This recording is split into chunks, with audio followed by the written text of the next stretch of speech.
নেই, 5 গ্রাম সুগার নেই, 100 ml চায়ের ভিতরে 5 গ্রাম সুগার নেই, আর 5 গ্রাম সুগারের ভিতরে রয়েছে কাপস, 5 গ্রাম কাপস রয়েছে। এখন তো আপনারা এগুলো একটু নোট করে রাখুন যাতে করে আপনাদের বুঝতে সুবিধা হয়। আসসালামু আলাইকুম, কেমন আছেন সবাই? তো আজকে খুব ইন্টারেস্টিং একটি ভিডিও নিয়ে চলে এসেছি।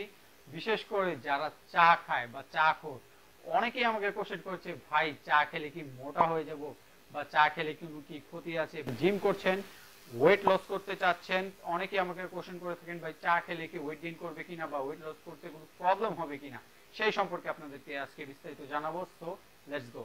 সো 100 ml চা, আজকে এই বিষয়টা হচ্ছে 100 ml চায়ের ভিতরে কি কি রয়েছে আমি আপনাদেরকে একটু ধারণা দিয়ে দিই। আর সবার আগে একটি ম্যাথ আপনাদেরকে ক্লিয়ার করে দিই, তাহলে আপনাদের বুঝতে সুবিধা হবে।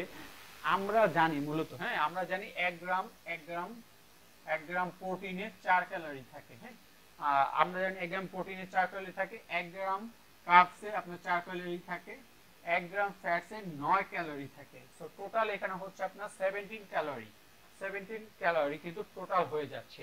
তো 100 গ্রাম চায়ে আমরা কি কি ইউজ করব এই সম্পর্কে এখন একটু ধারণা দিই। যারা চা খান, 100 ml ধরেন একটি চায়ের নিলাম আমি, এতটুকু কাপে 100 ml, আপনি হয়তো বেশি নিতে পারেন, 200 ml বা 300 ml, যে যতটুকু চা খায় তার কাপ সাইজ অনুযায়ী। বাট আমি একটু 100 ml চায়ের কাপের সাইজ অনুসারে আপনাদেরকে বিস্তারিত বলছি যাতে আপনাদের সুবিধা রয়েছে।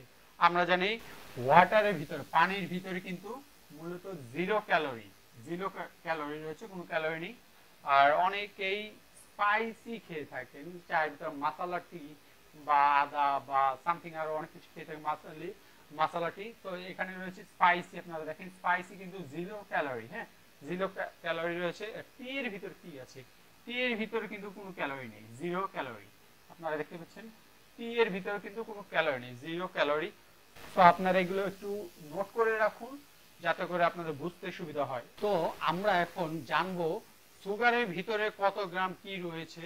তো আপনারা এইখানে একটি চার্ট দেখতে পাচ্ছেন, আমি নতুন করে আবার লিখেছি, যেহেতু জায়গা ছিল না একটু আগে। এই জিনিসটা ভালো করে বুঝেন, তাহলে আপনাদের চা খাওয়া আর কেউ থামাতে পারবে না। অবশ্যই চা সম্পর্কে আপনাদের যত ভুল ধারণা রয়েছে সব ভেঙে যাবে। তো আপনারা দেখেন এখানে আমি 100 ml চায়ের ভিতরে যদি 5 গ্রাম সুগার নেই, 5 গ্রাম সুগার নেই, 100 ml চায়ের ভিতরে 5 গ্রাম সুগার নেই, আর 5 গ্রাম সুগারের ভিতরে রয়েছে কাপস, 5 গ্রাম কাপস রয়েছে। এখন 5 গ্রাম কাপসে 20 ক্যালোরি রয়েছে, আপনারা দেখতে পাচ্ছেন 20 ক্যালোরি। এখন এই 20টা আমি কিভাবে পেলাম এটা আমি আপনাদেরকে একটু বুঝিয়ে দিই। আপনারা দেখেন কাপসে রয়েছে হচ্ছে, আমরা জানি 1 গ্রাম কাপসে রয়েছে 4 ক্যালোরি, 1 গ্রাম কাপসে রয়েছে 4 ক্যালোরি, তাহলে 5 ইন্টু 4 দিলে আপনারা এখানে কিন্তু 20 পেয়ে যাচ্ছেন। তাহলে সুগারের ভিতরে 5 গ্রাম সুগারের ভিতরে আপনারা কিন্তু 20 ক্যালোরি পেয়ে যাচ্ছেন। পাশাপাশি আমরা এখন যদি মিল্ক নিয়ে থাকি 25 ml মিল্ক, আমরা তো চায়ের সাথে সুগারের সাথে অবশ্যই মিল্ক নিব, তাই না? দুধ চা খেতে গেলে তো অবশ্যই মিল্ক লাগবে। তো আমরা যদি 25 ml মিল্ক নিয়ে থাকি, এই 25 ml মিল্কের ভিতরে কিন্তু 1 গ্রাম আপনারা কার্ব পেয়ে যাবেন, 1 গ্রাম প্রোটিন পেয়ে যাবেন, 1 গ্রাম ফ্যাট পেয়ে যাবেন। তো এইটার যে চার্টটা, এটা কিন্তু আমি এখানে লিখে দিয়েছি, তাহলে আপনারা বুঝতে পারছেন। 1 গ্রাম কার্বসে রয়েছে আপনারা দেখেন 4 ক্যালোরি, আর হচ্ছে 1 গ্রাম প্রোটিনের রয়েছে 4 ক্যালোরি, হয়ে গেল 8 ক্যালোরি। আর হচ্ছে ফ্যাট, 1 গ্রাম ফ্যাটের রয়েছে আপনার 17 ক্যালোরি। তাহলে আমরা বলতে পারি এখানে যদি আপনি 100 গ্রাম কাপে চা, মানে 100 গ্রাম চায়ের ভিতরে যদি আপনি টোটাল রয়েছে 20 ক্যালোরি, আর এখানে হয়ে গেল আপনার 17 ক্যালোরি, টোটাল 37 ক্যালোরি।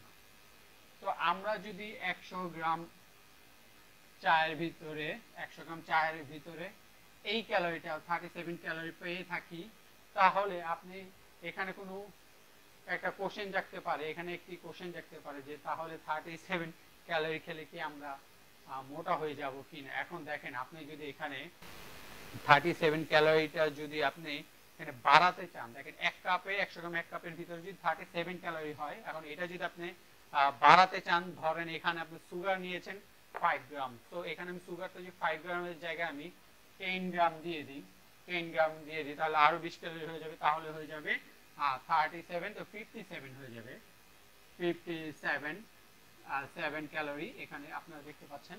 যদি আরো 20 গ্রাম বাড়াতে 5 গ্রাম সুগার বাড়াতে চান তাহলে 77 ক্যালোরি হয়ে যাবে। তো এখন আপনি সুগার কতটুকু খাবেন? সুগার খাওয়াটা আমি মোটেও লাইক করি না, সুগার খাওয়াটা ঠিকও না। যদি আপনি সুগার খেয়ে থাকেন, এখন আপনি কতটুকু খাবেন এটা ডিপেন্ড করে আপনার উপরে। তো এখানে কিন্তু আমরা যে লিখেছিলাম 5 গ্রাম টেবিল স্পুন মানে 1 চা চামচ।